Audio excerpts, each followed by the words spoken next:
The justified executions of the female guards of Bergen Belsen were not just moments of retribution.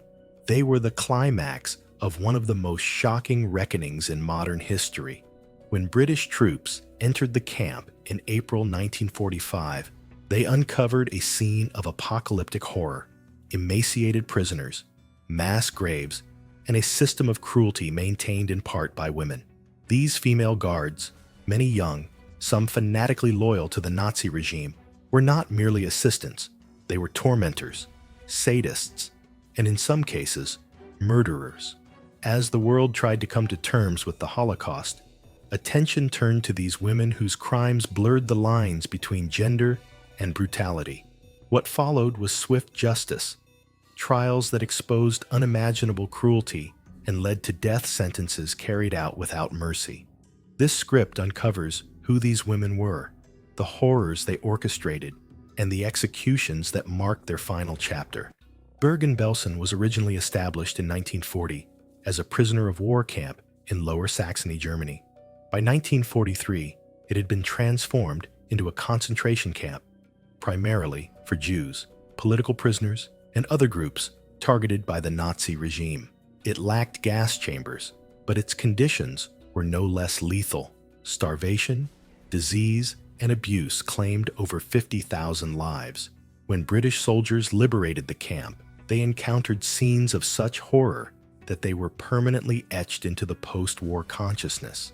One of the disturbing elements of Bergen Belsen was the presence of female guards, known as Officerinnen. These women were part of a larger Nazi policy that increasingly employed female personnel in camps as the war progressed and male SS members were diverted to the front. These guards were not mere secretaries or clerks. They enforced orders, selected prisoners for labor or punishment, and, in many cases, personally committed acts of violence. At Bergen Belsen, at least 28 female guards served during its operation. Many were transferred from other camps like Auschwitz and Ravensbrück, already seasoned in cruelty. Their responsibilities included patrolling prisoner blocks, managing roll calls, and overseeing forced labor units, often using beatings, whips, and attack dogs. The inclusion of women in such brutal roles shattered contemporary notions of femininity and morality. It also complicated post-war justice. Society had to confront not only what was done, but who had done it, forcing the world to see that gender offered no shield from moral responsibility. Among the most infamous female guards at Bergen Belsen was Irma Greci, a name that has become synonymous with sadistic cruelty. Only 22 at the time of her arrest, Greci had served previously at Auschwitz, where she quickly gained a reputation for her brutality. At Bergen Belsen, she wore her SS uniform with pride and was often seen wielding a whip, accompanied by a large dog. Prisoners recalled her as a figure of terror, known to beat, shoot, or sick her dog on inmates without provocation. Her cold demeanor and apparent lack of remorse made her one of the most notorious figures in the Belsen trial. Elisabeth Falkenrath was another high-ranking female guard who served as the Oberaufseherin, the chief female supervisor at Bergen Belsen. Previously stationed at Auschwitz, Falkenrath was directly involved in selections for the gas chambers.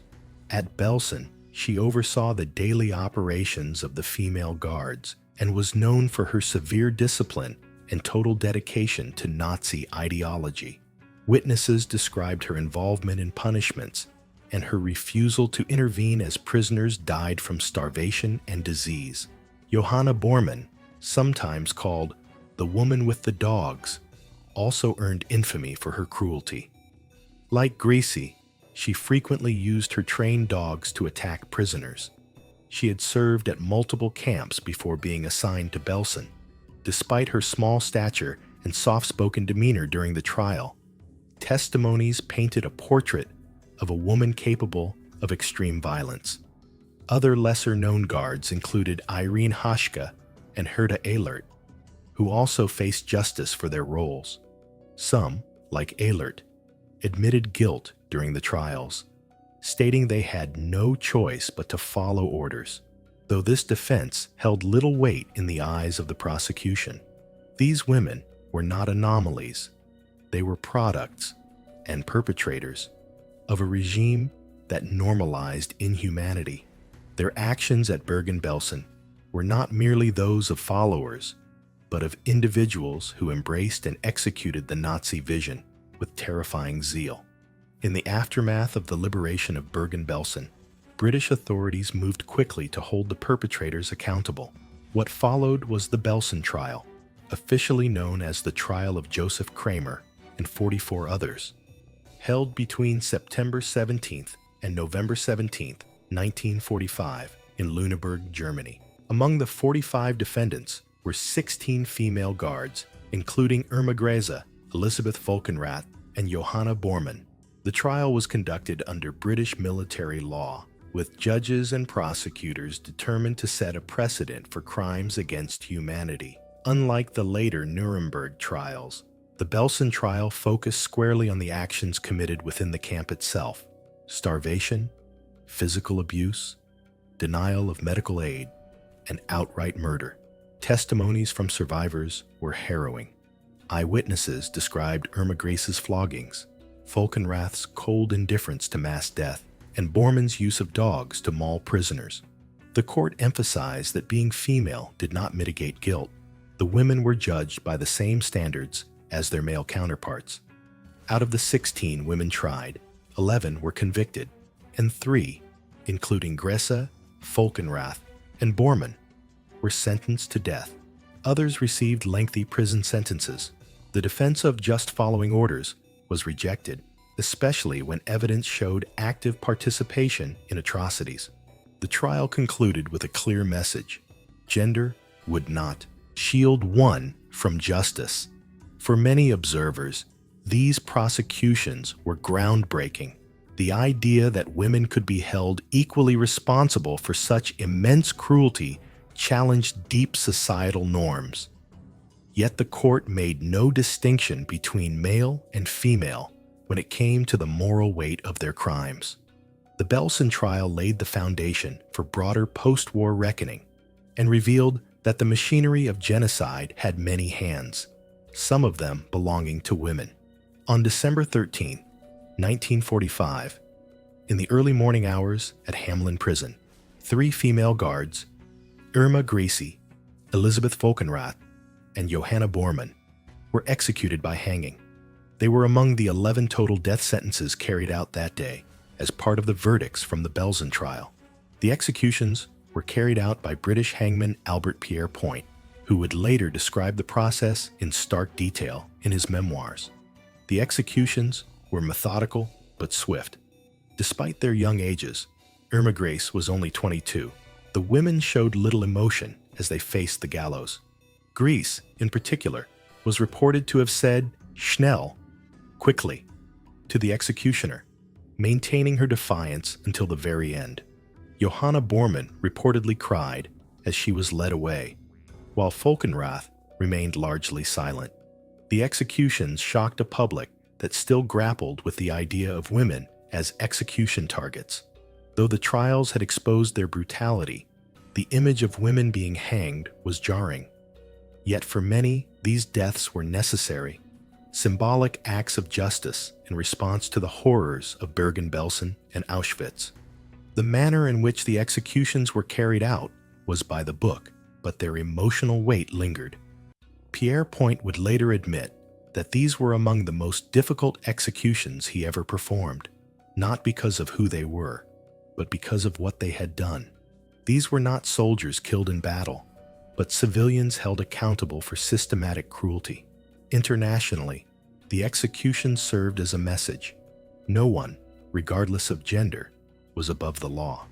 In post-war Europe, they became a rare but powerful instance of the world confronting female participation in mass violence with equal severity. These executions were brutal, but they reflected the brutality of the crimes. In the end, the gallows served not only as a tool of punishment, but also as a grim marker of historical justice. The executions of the female guards at Bergen Belsen were more than the conclusion of a trial. They were a statement. They revealed that justice, however imperfect, would reach even those who hid behind uniforms, ranks, or the assumption that women could not be monsters. For the post-war world, the image of Irma Grese on the gallows stood as a chilling counterpoint to traditional narratives of femininity. These were not passive participants. They were architects of suffering. Over time, historians and scholars have continued to examine how these women fit into the larger machinery of the Holocaust. Their actions challenge the notion that evil is exclusively male, forcing society to confront uncomfortable truths about obedience, ideology, and the capacity for cruelty regardless of gender. Today, Bergen Belsen is a memorial site. Visitors walk through the quiet grounds where unspeakable suffering occurred, reminded of what happens when dehumanization becomes policy and cruelty becomes routine. The legacy of these guards and their executions remains a sobering testament to accountability. Justice was served, but the shadow of what they did lingers. And in the face of such darkness, we must ask, is remembering enough to keep history from repeating itself?